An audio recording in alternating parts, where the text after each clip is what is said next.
भैया online gaming का पूरा सीन बदल चुका है। अब जो है पार्लियामेंट ने promotions and regulation of online gaming bill 2025 पास कर दिया है, लोकसभा के बाद राज्यसभा से भी, और जैसे ही राष्ट्रपति महोदया की मोहर लगेगी ये सीधा कानून बनने जा रहा है। इसका मतलब क्या है, आइए आपको एक्सप्लेन करते हैं। आप देख रहे हैं दुनियादारी, मैं हूं आरजे कार्तिक। एमपीएल, ज़ुपी जैसे जो बड़े प्लेटफॉर्म्स हैं उन्होंने सारे मनी गेम्स बंद करना शुरू कर दिया है।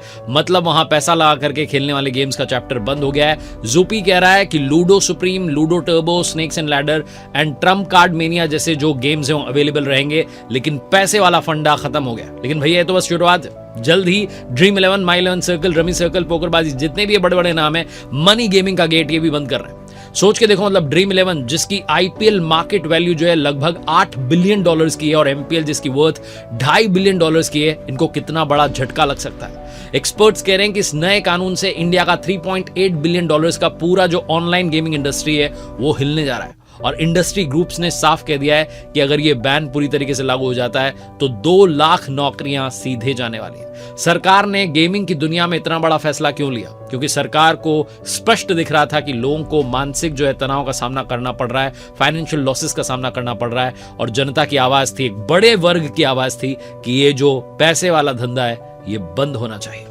अब इस पूरे खेल को एक्सप्लेन करते हैं और आपको समझाते हैं। सरकार ने गेमिंग की दुनिया को 3 हिस्सों में तोड़ा। पहला कदम था गेमिंग को कैटेगरी में बांटना, ताकि साफ हो सके कि कौन सा गेम खेल है और कौन सा गेम जुआ है। ई स्पोर्ट्स, यहां आप खेलते हैं PUBG, free fire, BGMI, GTA, call of duty जैसे गेम्स।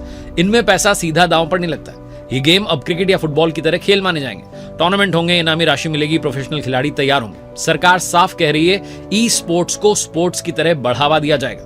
फिर आते हैं सोशल गेम्स जैसे शतरंज, कैरम या लूडो क्लासिक। इनमें कोई भी मनी ट्रांजैक्शन जरूरी नहीं है। स्किल और टाइम पास दोनों का परफेक्ट कॉम्बिनेशन है। फिर आते हैं money games, real money games. यही वो कैटेगरी है जिस पर सरकार की नजर है। इसमें पैसों से खेला जाता है। खिलाड़ी कार्ड, यूपीआई या वॉलेट से पैसा लगाते हैं और जीतने पर सीधा कैश ट्रांसफर होता है, जैसे fantasy cricket, rummy, poker, cash ludo. यानी सरकार ने साफ कर दिया है गेमिंग और जुए की जो लाइन है अब खींची जा चुकी है।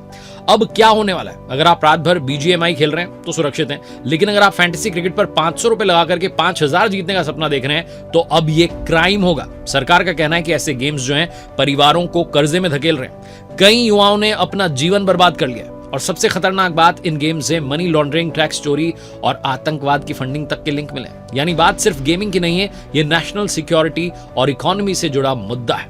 अब सवाल उठता है कि प्रचार करने वालों का क्या होगा? अब तक आपने देखा होगा क्रिकेटर आते हैं और कहते हैं ड्रीम टीम बनाओ, करोड़पति बन जाओ। फिल्मी जो स्टार्स हैं एप्लीकेशन का लिंक देते हैं, आज ही डाउनलोड करो। आईपीएल टीम्स की जर्सीज पर स्पॉन्सर छपे हुए, रमी 24/7 या फैंटेसी प्रो, ऐसे बहुत कुछ। लेकिन अब ये सब खत्म होने वाला है। अगर कोई एडवर्टीजमेंट बनाता है या एडवर्टाइज करता है तो 2 साल की जेल हो सकती है, 50 लाख की जो है पेनल्टी लग सकती है, या फिर दोनों। यानी कि अब सेलिब्रिटीज और क्रिकेट टीम्स 100 बार सोचेंगी कि किस कंपनी का प्रचार करना है, किसका नहीं करना है। इंडिया में चल रही हजारों गेमिंग कंपनीज अब सीधे सरकार के रडार पर है। बिना रजिस्ट्रेशन गेम चलाया तो 3 साल की जेल, 1 करोड़ की पेनल्टी।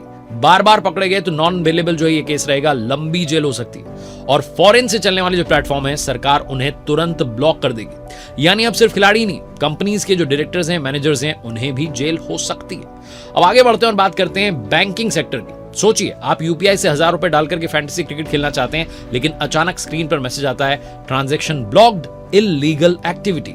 इस बिल के हिसाब से बैंक और पेमेंट वॉलेट अब मनी गेम्स में लेन देन बंद कर देंगे। अगर कोई संस्था इसमें शामिल पाई गई तो उसे भी 3 साल की जेल या 1 करोड़ की पेनल्टी देनी होगी। यानी अब रास्ता वहीं बंद कर दिया जाएगा जहां से पैसा बहता है। कुल मिलाकर सरकार कह रही है कि जो फैंटेसी क्रिकेट है, पोकर है, कैश लूडो है, ये सब अब खेल नहीं, क्राइम कहलाएंगे। इन शॉर्ट कहूं तो सरकार ने साफ साफ संदेश दिया है, गेम खेलो लेकिन स्पोर्ट्स की तरह।